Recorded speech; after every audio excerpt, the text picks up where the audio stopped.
Hey, welcome. All right, today we're going to make brown sugar cookies. So our ingredients are going to be half a teaspoon of baking soda, 1 teaspoon of baking powder, 2 teaspoons of vanilla extract, 3/4 of a teaspoon of salt. We're going to use 7 ounces of unsalted butter. If you don't have unsalted butter, omit the salt from this recipe. 1 large egg. Mine was cold, so I have it in lukewarm water. 1 and 3/4 cups of lightly packed brown sugar. And then we're going to need 2 cups of all-purpose flour. For our utensils, we're going to need 1 large mixing bowl. And then I brought a couple other mixing bowls just to have so I can separate some of my ingredients while I weigh them out. So we'll need a measuring cup, measuring spoons, and then a fork, a spoon, or a whisk or something just to mix everything together. A microwave safe container to melt our butter, and something to toss our brown sugar cookies in. All right, so let's get started. First thing we're going to do is melt our butter. Now remember, we're using unsalted butter here, so if you only have salted butter, to omit the salt from this recipe. Now, the butter is marked with tablespoons. Each tablespoon is a half an ounce. So I'm going to mark off 2 of our tablespoons because that will equal 1 ounce, because each stick is 4 and we only need 7. So I'll add the remaining 3 ounces of butter to our 4 ounces, put that in the microwave and let it melt. Now we're going to go ahead and measure out our brown sugar. So we need 1 and 3/4 cups of brown sugar. So remember, this is lightly packed, so don't press it down too hard. Just give it a little tap on top to make sure it's even. All right, so then we're going to do 3/4 of a cup. So we're not going to fill it all the way to the top this time. If you look, your measuring cup may have a line that says 3/4 of a cup. If not, fill it about a half an inch or so from the top. Go ahead and add that to your bowl, and let's check on our melted butter. All right, so our butter seems to be melted.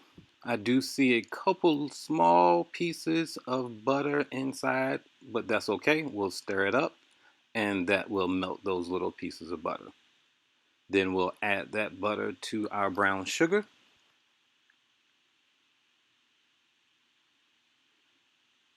And now we'll just mix it up with either the fork, the whisk, the spoon, or the spatula, whatever you have available.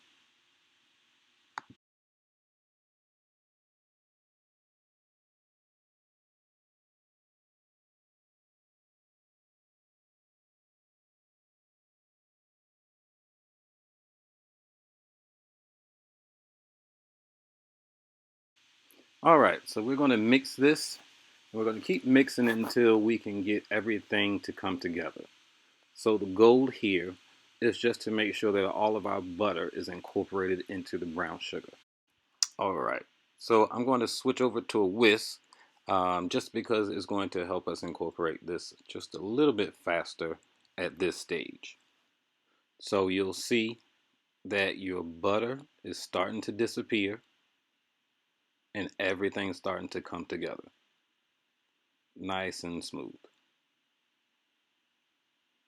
There you go. Looks good. Okay, so now we're going to add our egg. We're going to use a separate bowl here to crack our egg. I like to do this just because if we get any eggshells, we can take those out and not have to try to fish them out of our batter. Now, one thing to remember here is that every time you crack an egg, you want to make sure that you wash your hands afterwards, just so that you're not putting that egg all over your house. So we're going to add our vanilla, our salt. All right, so we're going to go ahead and mix everything together.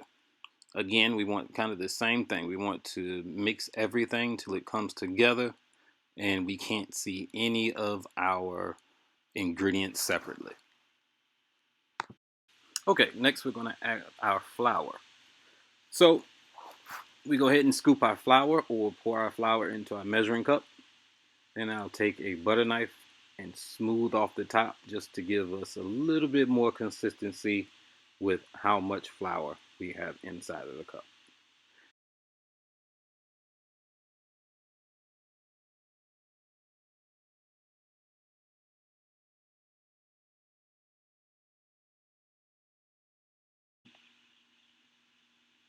Now we'll go ahead and add that to our batter. And next we'll go ahead and get ready to add our baking soda and our baking powder.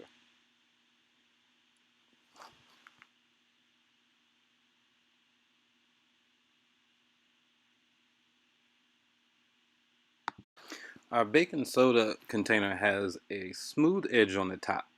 This is not just so you can put your spoon in it, but it's also so you can use to slide your spoon against the top of that smooth edge and even out your baking soda just like we did with the knife on the flour.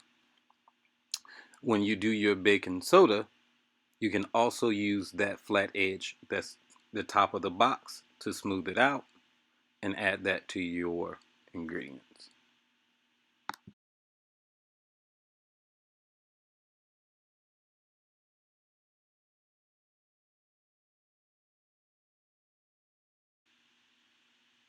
All right, so now that we got everything in the bowl, it's just time to mix it up. Again, we're going to mix until everything is incorporated.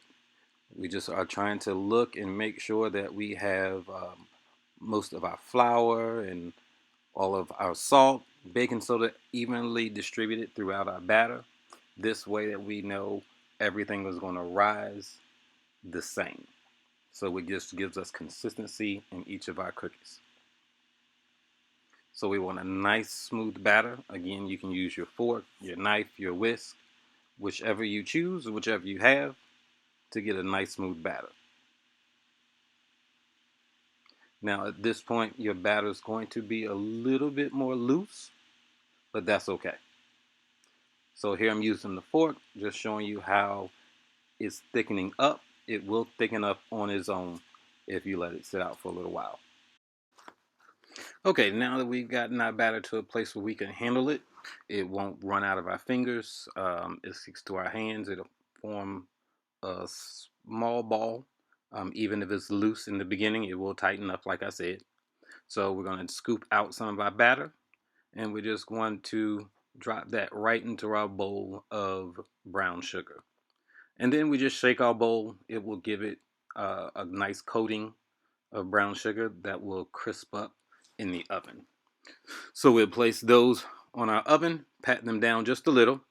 You don't want to push them all the way so they're very thin. These cookies will rise in the oven, so we don't want to press them too far down. And we also want to remember that as we put our cookies on our sheet pan, that we give them room to spread.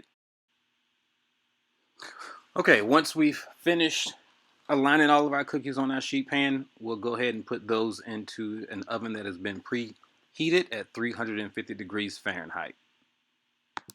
All right, let's go ahead and put our cookies in the oven. The oven should be about 350 degrees, and they should bake for about 13, maybe 14 minutes.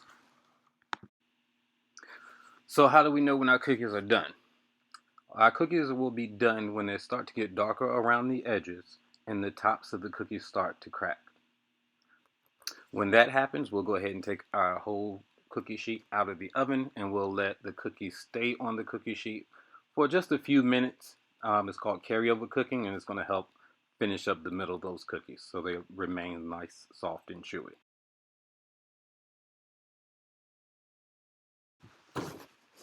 All right, go ahead and remove your cookies, plate them up, and enjoy.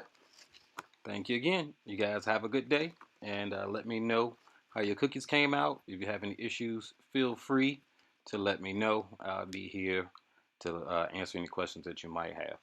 All right, you all have a great night.